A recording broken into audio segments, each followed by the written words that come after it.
dia. O Escritório RIM, composto pelos arquitetos Hilton Leal, Iane Oliveira e Marília Dias, tem o prazer de mostrar a vocês um estudo feito sobre o Centro Histórico de São Paulo. Então, eu vou começar falando um pouco da evolução urbana do Centro Histórico de São Paulo. Esse centro histórico ele corresponde à região onde foi fundada a cidade de São Paulo, em 25 de janeiro de 1554, pelos padres jesuítas Antônio de Vieira, José Anchieta e Manuel da Nóbrega.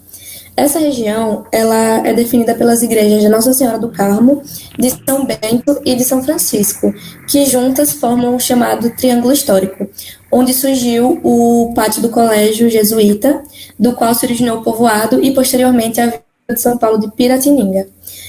Esse triângulo ele conta com diversas edificações de diversos períodos e obras, também, que retratam a história da cidade.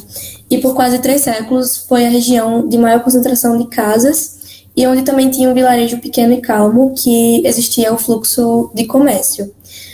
Não se tem a população exata dessa época, mas o único dado que tem de população é em 1826, onde a população era de 26.020 habitantes.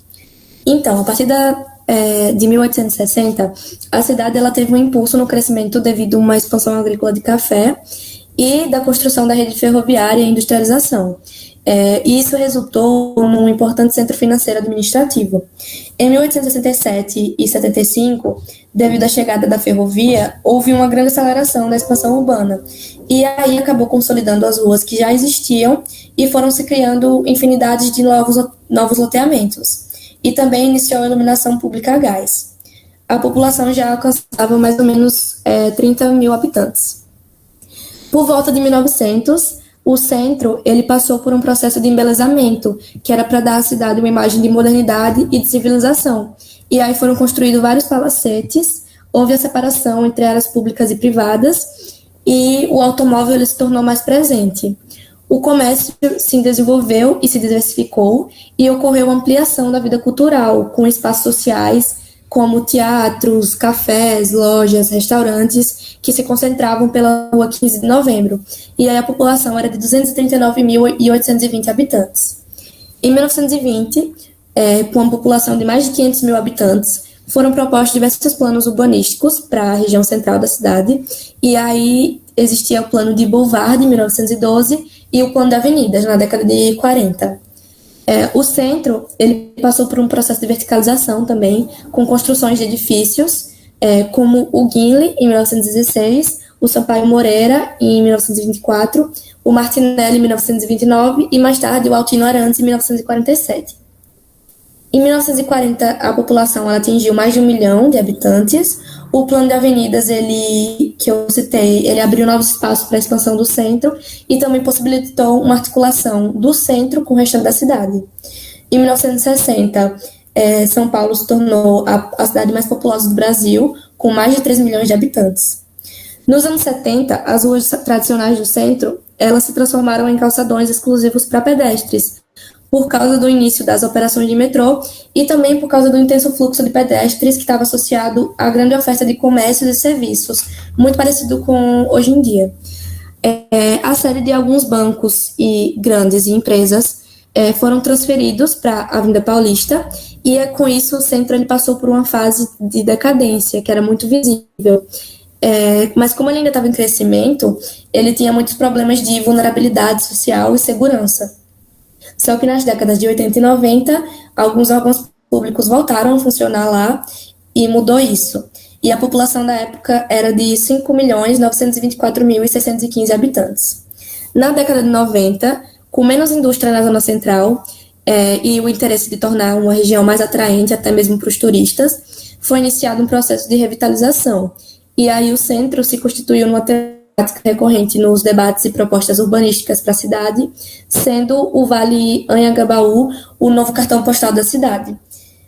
Em 2000, a população já passava de 10 milhões de habitantes e devido à publicação de uma lei, que era a Lei 10.257 de 2001, do Estatuto da Cidade, essa lei estabelecia normas para regular o uso da propriedade urbana e aí o centro foi contemplado com diversos planos de revitalização com base nas diretrizes e instrumentos previstos nessa lei, que visava a melhoria das condições ambientais, da qualidade de vida, e também buscava valorizar a função coletiva do espaço público, ampliando o uso residencial, né, e estimulando a diversidade funcional da região. Com isso, esse declínio populacional no centro ele foi se revertendo, e aí aumentou 15% no número de habitantes. Só que isso não durou muito tempo, né? Esse quadro não se sustentou nos anos seguintes. E aí ocorreu um verdadeiro esvaziamento no centro, que ocorre até hoje. E atualmente o centro histórico, ele mantém uma função importante de polo metropolitano de comércio e serviço, que atrai diversas pessoas e turistas ao longo do dia, mas se esvazia completamente à noite. E aí também é preservado um conjunto de monumentos e edificações históricos e culturais, alguns que eu citei, e além de manter esse espaço público utilizado também como palco para manifestações políticas e culturais. Agora, a morfologia da cidade de São Paulo, do centro histórico de São Paulo. A ocupação das terras da cidade, ela se deu de uma forma policêntrica, com diversos aldeamentos, principalmente os dos jesuítas, mas também de outras ordens eclesiásticas, e se dava em torno delas que se iniciavam as aglomerações. A motivação mais natural para isso, em São Paulo, era o relevo da cidade, com muitos aclives e riachos, que o começo do centro histórico se deu ali entre os rios Anhangabaú e Tamanduateí, que os jesuítas eles fundaram um colégio no alto de uma colina que ela era plana. Aí, se o rio enchesse, não ia atingir lá. Eles escolheram justamente esse lugar por causa dessa planície, por questão da a elevação que era alta. A organização urbana, assim como em todo o resto da colônia na época, ela era centrada administrativa e eclesiasticamente nas paróquias. Cada paróquia, elas eram centradas em uma capela. A primeira paróquia de lá foi a Freguesia da Sé, que foi fundada em 1589. Então, à medida que os demais núcleos foram crescendo, eles se desmembraram com novas capelas ganhando o status de paróquia. As paróquias desmembradas do centro foram, em 1796, as paróquias de Nossa Senhora do Ó e Penha de França. Essas duas elas eram distantes cerca de 10 quilômetros do centro. Em 1809, a paróquia de Santa Ifigênia, essa já era mais próxima, porém, naturalmente, ela era separada pelo rio Anhangabaú. Em 1812, a paróquia de São Bernardo, que no ano seguinte foi elevado a distrito. E em 1818, a paróquia do Brás, também mais próxima do centro, mas também naturalmente separada pelo rio Tamanduateí. Além dessas, houve diversos aldeamentos mais distantes. Entre eles, apenas dois prosperaram, o aldeamento de Pinheiros e o de São Miguel, que foram fundados por José de Anchieta em 1560. Diversos aldeamentos eles foram dizimados pela varíola, dentre eles Itaquacetuba, Itapecerica, Barueri, Guarapiranga, Carapicuíba, Ibirapuera e Guarulhos. No triângulo histórico, a gente dá para perceber uma irregularidade. E essa irregularidade ela está presente nos arruamentos e nas quadras, e por consequência, nos lotes e nas edificações. Dá para ver uma intensa ocupação do lote, que não foi abandonada, nem mesmo na verticalização que foi iniciada nos anos 20, como Maria já falou anteriormente, e foi intensificada e foi mais intensificada nas décadas seguintes. Também tem uma coisa que é bastante notável, as alturas dos prédios elas estão relacionadas com as larguras das ruas, que isso é para permitir a insolação e garantir a salubridade. E também para essa questão da insolação, para não fazer sombra na rua, os prédios, na parte mais alta deles, eles iam recuando os andares para dentro. E agora, passando para o uso dos solos e a vitalidade, o centro de São Paulo é um bairro da zona central do município de São Paulo.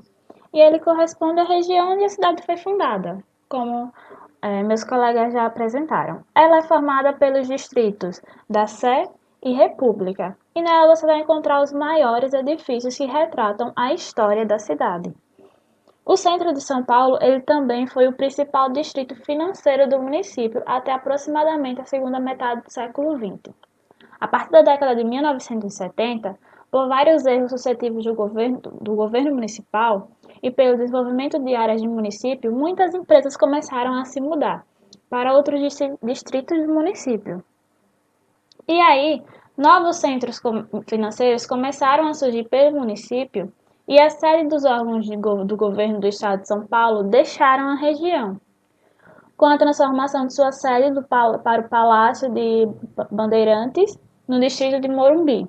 Então, com a forte degradação urbana e a queda da qualidade de vida da região, muitas pessoas da alta e da média classe, e além dos artistas intelectuais que viviam naquela região, passaram a se mudar também.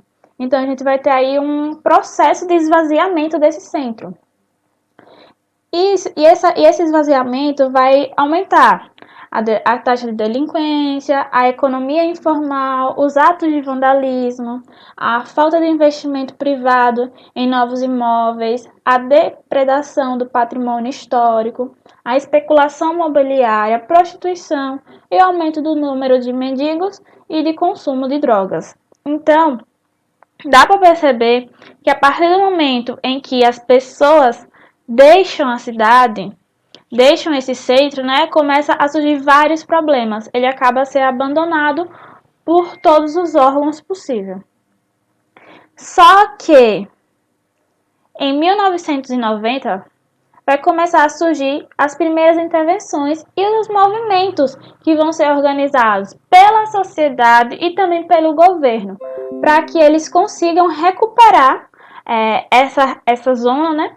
Para que ela volte a ser um centro, um local turístico, que eles consigam também gerar renda, emprego. E aí, vários centros culturais que foram criados, eles vão ser recuperados, como, por exemplo, a Estação da Luz, o Museu da Língua Portuguesa, a Estação Júlio Prestes, a Sala de São Paulo, o Teatro Municipal, o Palácio das Indústrias, o Museu Catavento e entre outros. Dá para ver, a gente trouxe aqui um pequeno mapa onde a gente consegue distinguir quais são os edifícios que são ativos e os que não são ativos. Então, nesse rosinha mais escuro, são 91 edifícios com portarias inativas, ou seja, eles não funcionam. 154 edifícios com as portarias ativas, então eles ainda têm um grande número de prédios ativos, né? E são 40 edifícios sem um acesso ao pavimento superior, então eles só funcionam a parte térrea. E existem grandes estudos de urbanistas que eles acreditam que o que levou, além da modernização, esse esvaziar o centro histórico de São Paulo, foi também o que o prefeito da década de 1970, Olavo, fez. Ele fez o quê? 20 ruas da região central eles foram fechadas para tráfego de veículos automotores. E eles ficaram destinados apenas para o pedestre.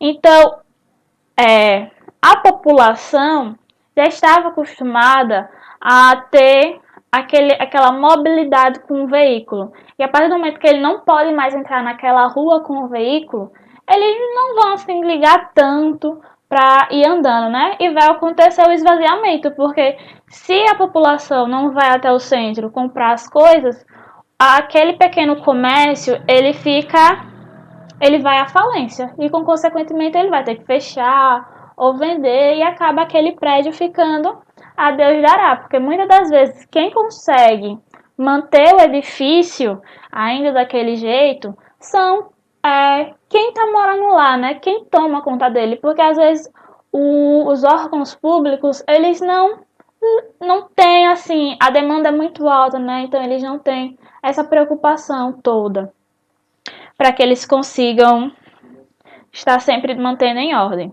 E aí também existe um dos pontos assim que alguns urbanistas acham que seriam a saída de determinados setores do centro físico. Por exemplo, como vocês podem ver nessa imagem, aí era um parque Dom Pedro II, que hoje em dia é um terminal de ônibus. A paisagem mudou.